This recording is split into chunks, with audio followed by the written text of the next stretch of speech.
Hey, Mr. Butler. Hey, Dr. Loka. I hope you're all doing well. If you're watching this video, yes, I would have already graduated. And I'm making this as an instruction manual on how to use the nurse's sign-up sheet that I made for Mr. Butler throughout the year and how to update it for future years. And hopefully this can serve as an instructive guide, and hopefully the spreadsheet remains in use after I'm gone. So here is a new sheet I made. This is the original spreadsheet. It's all still the same sheet. I just duplicated it and made the 2025 to 2026 sheet at the bottom. As you can see, this is the one we use throughout the year. And if you want to see the locking mechanism in action, it's right here. These are all drop downs, so they were still selectable on the days prior towards that date. So for example, all of these would be selectable.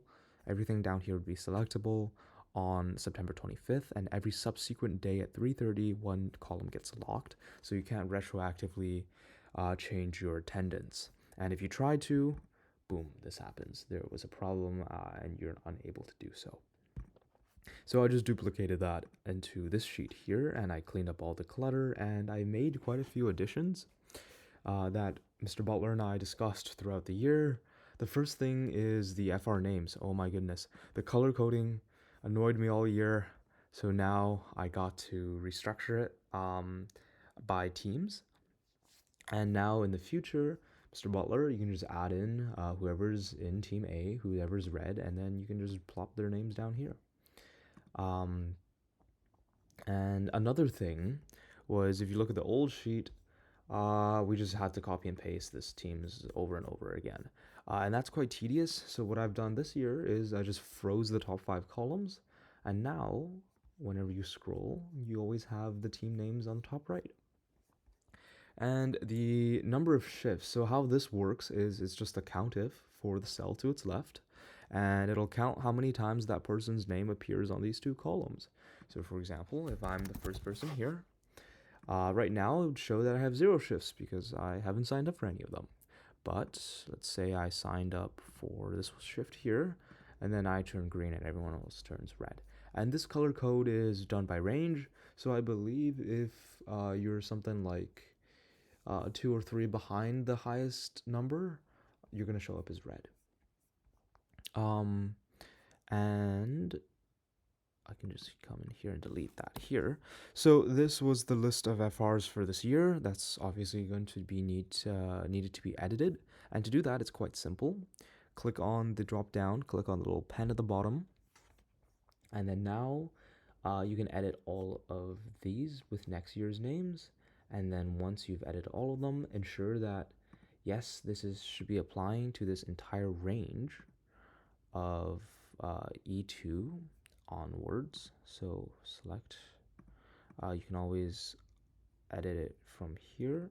Make sure that includes everything in this column.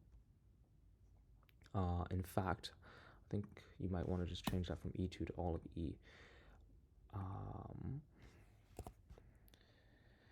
And then what you want to do is go through here and add in all of the new names of the FRs, and then click done, and then you'll have a new set of data validations. Another change I've made is for the absence. So unlike the original sheet where the nurses had to actually highlight whatever student's name needed to be changed, now you can just click on FR1 absent, FR2 absent, or both absent. So that's something I just added in. And other than that, I've cleaned up the formatting a little bit so everything's less cluttered. And really, the only super important things on the front end you have to be aware of is these two columns, columns B and column C. So these two columns are the break columns.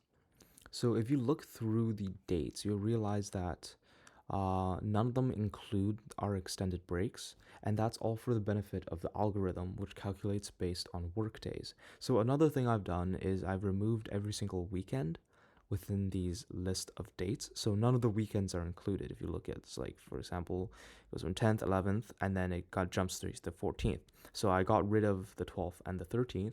And unfortunately, Mr. Butler, this is going to be just a bit of manual labor.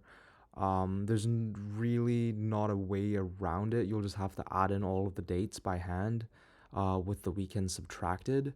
I've been doing it term by term. Um, I think over the summer, if I can figure out a way to streamline that or automate it, I will let you know. I do believe there might be a way by importing based on the WolfNet calendar, though for now, you'll just unfortunately have to do it by hand. And for one of those Pro D days or for those short breaks, I've just done a no duty slot, which works really, really well. So if you have a 1 day break or something, just do that. And these two are the break and start and break end feet functions. So for example, our November break, our reading break started on the 9th and ended on the 17th. So I've added that here. So these range of dates between the 11th, the 9th and the 17th is not calculated within the locking function. Otherwise, you're gonna have just random 8 days locked, even though there wasn't actually school. So make sure you update these to reflect next year's breaks accurately. And these are inclusive. So for example, if the next day back from break is the 18th, then you want to make sure the break end date is the 17th. Other than that, there's not much on the front end. Once you're done with that, you can select both right click and then hide all of the columns. So you don't want kids messing around with it. Now that's all for the front end. How the code actually works is on the back end. So you want to click on extensions, you want to click on app scripts here, and then this will bring you to this page here. This is the app scripts page. And here is how the thing actually works, essentially. So you have all of the code here, 129 glorious lines. And everything here works so far, so nothing needs to be edited. And if there are problems, I'll edit it myself. But really how it works is every single day, every single PST Vancouver time date at 3:30 p.m., that day's respective row is locked down. And by locked down, it's just protected. So you can also edit that too. If you don't want it to lock at 3:30 but want it to lock at 4, for example, or 4:30, you can always change that by going here and editing this time here. Instead of 15, you might want to change it to 16. This is all in military time or 24-hour clock. And really, on this page, the only thing that you need to be aware of is this drop-down menu here.